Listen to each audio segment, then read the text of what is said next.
Hi, this is Tim from CADWorks.dk.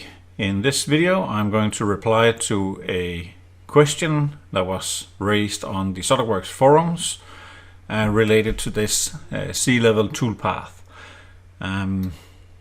So let's see if we can make this right.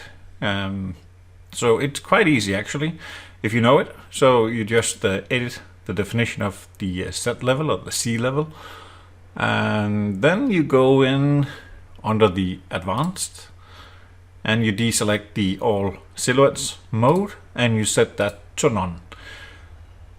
And we can also, now that we are in here, define it not to go to the bottom of the stock but rather to the center of the circle, like that.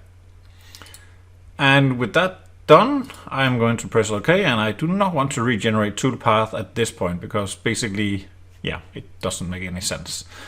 What I want to do is I want to add a contain area. So selecting that one and selecting off one of the edges, and that should have given me, why didn't it show? Might be something fishy going on, but let's see, and let's recalculate.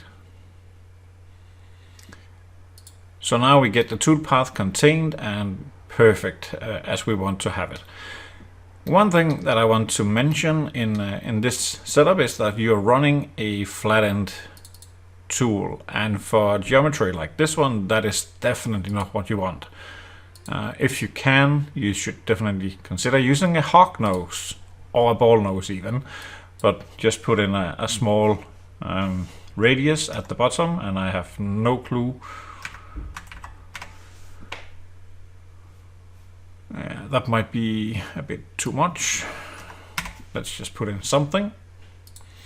So now our tool will have a round, and that is going to make a much finer surface. So we're going to add this as a new tool, and let's regenerate.